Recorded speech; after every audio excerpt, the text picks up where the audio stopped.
Some experiences never leave you. They linger in your memories, follow you into your dreams, and make you question what's real and what isn't. This is one of those experiences. Something that happened to me and my best friend Manish in the summer of 2017 in his ancestral village in Orissa. I never told it publicly until now. I was 17 and summer vacations had just begun. On the third day of my break, Manish called me, excited. He and his parents were going to his grandparents' village in Orissa. To my surprise, they invited me too. My parents approved, and for the first time, I was traveling to a village with my best friend. I couldn't have been more excited. We left Rourkela around 4 pm and reached his village close to 10 pm. The sight that had greeted me was eerie: tall trees with sprawling branches, dense bushes, and a vast, seemingly abandoned landscape. It felt more like an opening scene of a horror film than a vacation. Manish noticed my unease and assured me I'd get used to it. We planned to stay for 9 days. The next morning, I woke up at 4 am. The atmosphere was cool, the village calm, almost peaceful. But as the day went on, the scorching sun and the empty silence began to feel oppressive. On the third day, Manish suggested we start jogging at 4 am. It seemed like a good idea, so I agreed. But at 4 am, the village outside felt different, haunting. The trees seemed darker and the silence deeper.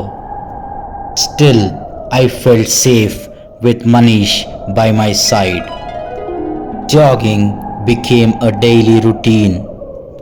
We'd be out by 4 am and back by 5:30. One morning, I noticed a half-constructed, abandoned house along our route. At that hour, with no cars, no adults, and the road swallowed in silence, the sight of it chilled me. When I mentioned it to Manish, he told me a story about it. A story so disturbing, I'm not sure I want to share it yet. But it was enough to make me dread jogging past it. It was our 7th or 8th day. As usual, I woke up at 4 am.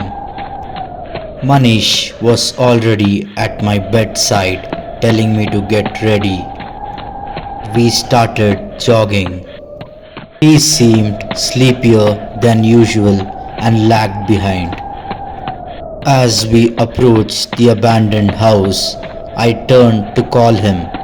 No answer. I called again. Silence. 3 times. Still nothing. My heart started racing. Something in me screamed, "Don't look back," so I didn't. I ran. My heartbeat thundered in my ears. Then out of nowhere, I saw an old man sleeping on a cot by the roadside. Another empty cot laid beside him. I stopped, desperate. I asked him the time. He muttered, "It's 2:34 am. I froze. We left at 4 am. How could it be 2:34 am? Waiting for Manish to come past me. Too terrified to think. I laid down on the empty cot and tried to sleep. When I woke up to the daylight, the old man said it was 5 a.m. Without a word, I ran back to Manish's house.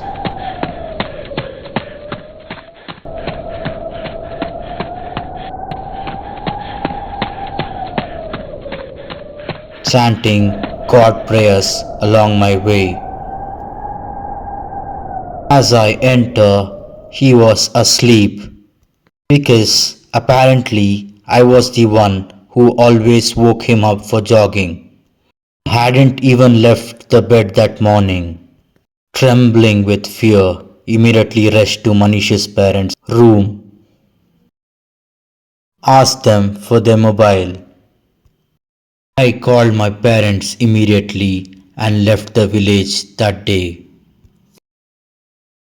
When Manish returned home a few days later, he told me of something equally terrifying that had happened to him during those 2 to 3 days.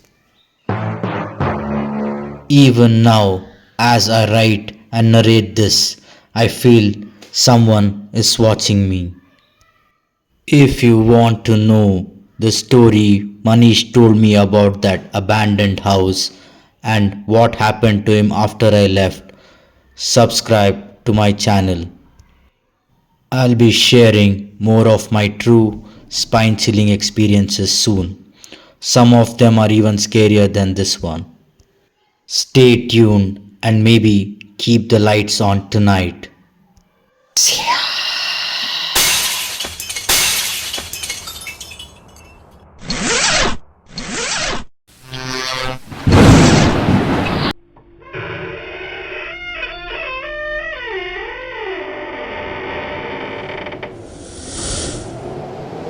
Venice, the city of love, masks, and the gondolas, hides dark shadows in its waters.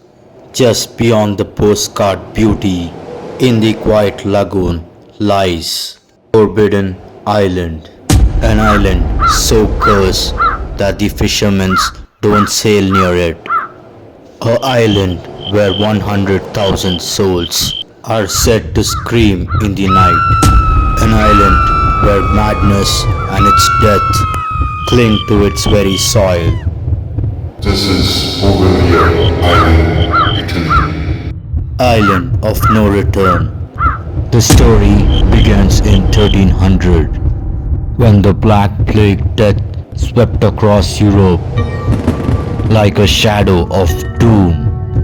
Venice, a city connected by trade, was one of the hardest hit. The Venetian rulers made a horrifying decision. To protect the city, they exiled anyone infected or even suspected of infection to Poveglia Island. Their men, women, children were dumped like trash. Some were barely sick, some were completely healthy but coughed once or had a fever. No matter once were sent to Poveglia, you wouldn't come back. The dead piled up so quickly that the ground itself became poisoned. Massive plague pits swallowed thousands of bodies. To stop the disease from spreading, crops were set on fire. Eyewitness claimed the smoke was so thick that even Venice could smell the stench of burning flesh across the lagoon. Historians estimate over 100,000 victims perished here. The soil of Poveglia is said to be so mixed with ash and bones that half of the island is literally human remains. Even today, archaeologists digging here uncover shattered skulls and bones. The bell tower, a silent witness. The island's most iconic structure is its bell tower. Locals say the tolling of this bell marked the final hours of dying. The The bell was removed centuries ago, yet countless visitors claimed they hear its ghostly chime ringing across the lagoon. Once, one fisherman swore that when he sailed too close to the island, he heard the bell toll 7 times, only to find his nets filled not with fish but with human bones. The Asylum of Madness. As if plague pits weren't enough, Powelvia was repurposed in late 80s psychiatric asylum. The asylum was supposed to be a sanctuary for the mentally ill, but in truth, it became a house of horror. Patients reported seeing shadowy figures and hearing screams at night, but their cries were dismissed as hallucinations. Worst, the head doctor grew obsessed with curing madness through brutal experiments. He performed lobotomies with crude tools, chisels, hammers, drills. Many patients died on the operating table. Survivors were left in worse torment. Stories says the doctor himself went mad.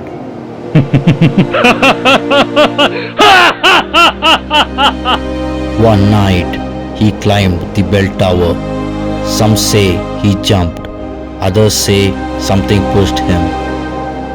Nurses claim they saw his broken body. A dark mist rose from the ground and choked him to death. After that, the asylum was abandoned. Locals say if you enter, you can hear whispers in Venetian dialect and sometimes screams from the operating rooms. The Forbidden Island. By 1968, the asylum was shut down. Authorities Welvia completely. It's illegal to visit without special permission. The reason given is safety, but Venetians whisper the real reason. They don't rest there. Fishermen avoid the waters. Boaters report strange currents pulling them towards shore.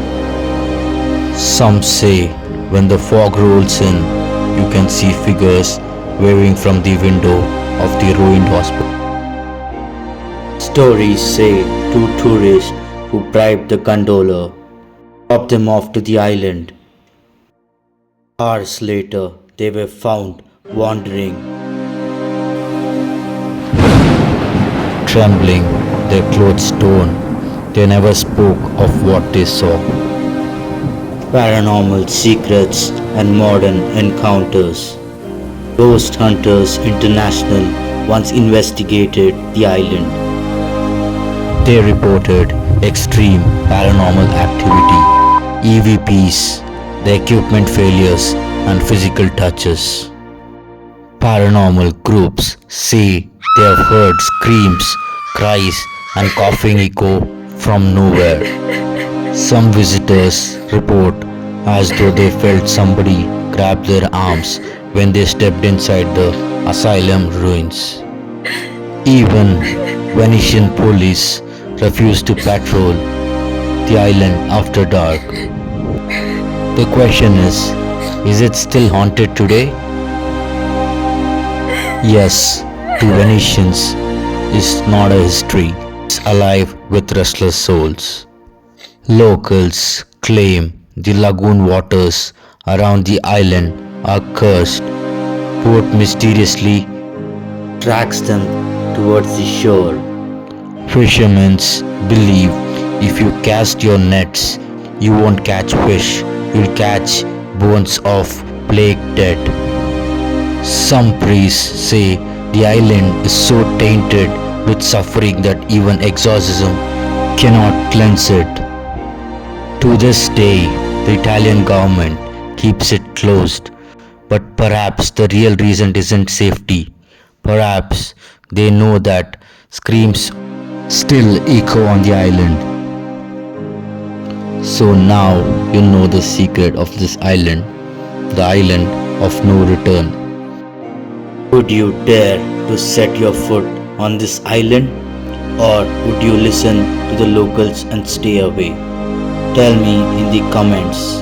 And if you crave more stories from world's most haunted places, hit subscribe and ring the bell icon so you don't miss out the next nightmare. Until then,